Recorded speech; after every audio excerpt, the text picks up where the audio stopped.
जो कीमतें बढ़ाई है उस पर आपका क्या कहना है? देखिए, मैंने जो कहने का प्रयास किया है उसके अनुसार सारे प्राकृतिक संसाधनों पर किसी भी देश के नागरिकों का समान अधिकार होता है, लेकिन जो संसाधन अपने देश के अंदर नहीं पैदा होते उन्हें सरकार को आयात करना पड़ता है, और आयात करेंगे तो उसके लिए हमको विदेशी मुद्रा की जरूरत पड़ती है। विदेशी मुद्रा प्राप्त करने के लिए सरकार को अपनी चीज़ें किसी को बेचनी पड़ेंगी, लेकिन अगर पहले ही हमारा बजट घाटे का हो तो यह देश को दरिद्र बनाने वाला कदम होता है। आप जानते हैं कि आज हमारे देश में जो भारी पेट्रोलियम पदार्थों की जरूरत पड़ती है उनका बहुत बड़ा हिस्सा विदेशों से आयात करना पड़ता है, और इसीलिए अगर हम अपनी ऊर्जा की ज़रूरतों को पूरा करने के लिए अपने देश को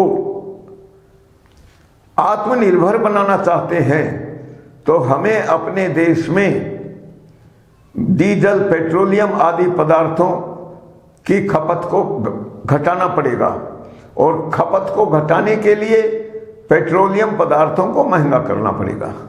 वास्तव में ये सारा तूफान इसलिए खड़ा हुआ है क्योंकि हमने देश के नागरिकों को इसके बारे में कुछ समझाया ही नहीं है, और जिन देशों द्वारा पेट्रोलियम पदार्थों का निर्यात किया जाता है उनमें से अधिकांश पश्चिम एशिया के क्षेत्रों से आते हैं, और उस दृष्टि से अगर बात करेंगे तो सरकार का कदम सही है।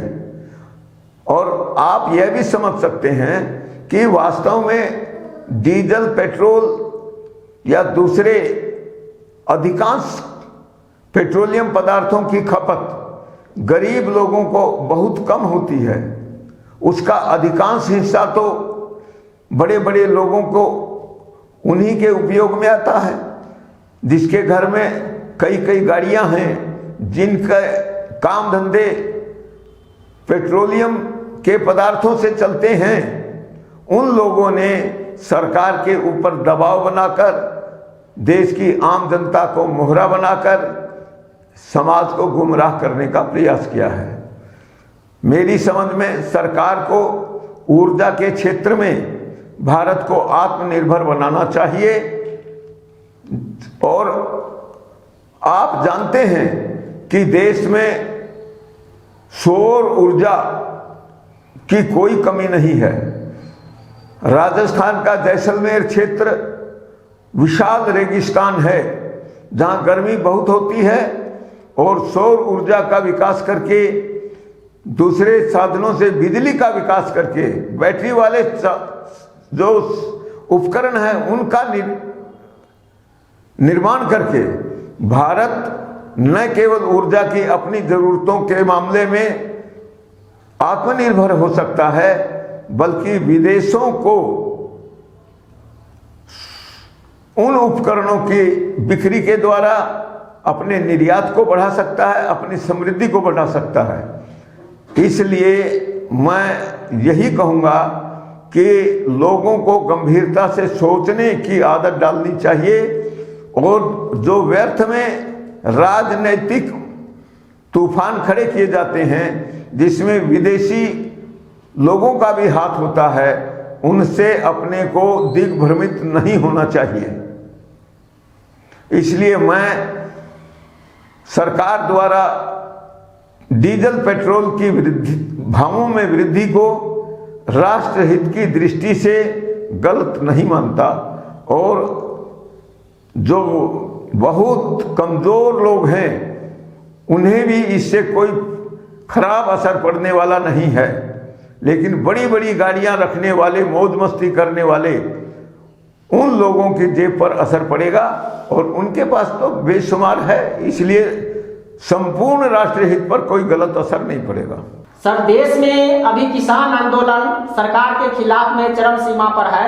सरकार के प्रतिनिधि, सरकार के समर्थक, सरकार के किसान आंदोलन बिल जो है उसके समर्थन में रोड पर उतरे हैं, तो सरकार के विरोध में भी किसान लोग वहां उतरे हुए हैं। सब अपना अपना, कोई बोलते हैं राजनीति से प्रेरित है, कोई कुछ बोल रहा है। तो इस पर आपका क्या कहना है सर? देखिए, जिस प्रकार से किसान आंदोलन इस देश में खड़ा किया गया है, वह अपने आप में एक सोचा समझा खेल है समाज को गुमराह करने के लिए। इस किसान आंदोलन का मूल उद्देश्य छोटे छोटे किसानों की गरीबी दूर करना नहीं था। अब किसानों का सवाल हो, चाहे उद्योगपतियों का सवाल हो, चाहे व्यापारियों का सवाल हो, आज सब पूंजी का खेल है। छोटे किसान को बड़ा किसान खाता है, छोटे व्यापारी को बड़ा व्यापारी खाता है, छोटे उद्योगपति को बड़ा उद्योगपति खाता है। और जब तक न्याय के आधार पर पूंजी के अधिकार अर्थात अमीरी रेखा बनाने का सवाल नहीं उठाया जाएगा, तब तक ये पूंजीपति दो तरफा खेल खेलते रहेंगे। भारत सरकार की आर्थिक नीतियां और किसान आंदोलन का संचालन करने वालों की आर्थिक नीतियां परिणाम की दृष्टि से एक हैं, लेकिन यह जो किसान आंदोलन था, इसे शांतिपूर्वक समाप्त करने के लिए सरकार ने वार्ता करने से इनकार नहीं किया। बार बार वार्ता को तोड़ने का आरोप सरकार पर लगाया जाता रहा, लेकिन वास्तव में वार्ता करने की जो सोच समझ है, एक दूसरे के साथ खुले संवाद की परिस्थिति निर्माण करने का सवाल है, वह इन आंदोलनकारी नेताओं के द्वारा ही की गई है। उसमें आम आदमी का कहीं अस्तित्व नहीं था। नहीं तो मैं कहना चाहता हूं कि गरीबी पूरे देश की समस्या है, वह केवल किसानों की नहीं है। और किसानों में भी वह किसी भी प्रकार से पूंजीपति किसानों की है ही नहीं, लेकिन उसका नेतृत्व इस प्रकार के पूंजीपति किसान ही कर रहे थे।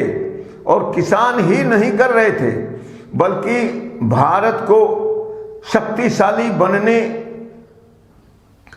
का दबा छिपा विरोध भी उसके अंदर था।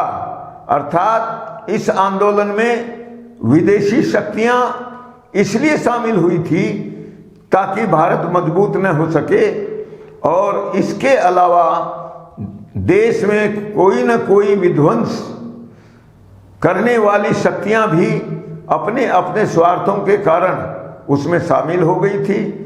इसलिए मैं इसे स्वस्थ आंदोलन की संज्ञा नहीं देता। और उसका बहुत बड़ा प्रमाण तो यही है कि सरकार के साथ वार्ता करने आए लोगों ने अपनी ओर से कोई विकल्प सरकार के सामने नहीं रखा। इस मामले में भी सरकार ने वार्ता करने में किसी प्रकार की हिचक नहीं दिखाई, और आज भी सरकार यही कह रही है कि वह वार्ता करने को तो तैयार है, लेकिन बिना कारण बताए केवल सरकार को ब्लैकमेल करना, बनाए गए कृषि कानूनों को वापस लेने की जिद करना, कोई विकल्प नहीं देना, यह राजनीतिक दुराग्रह है।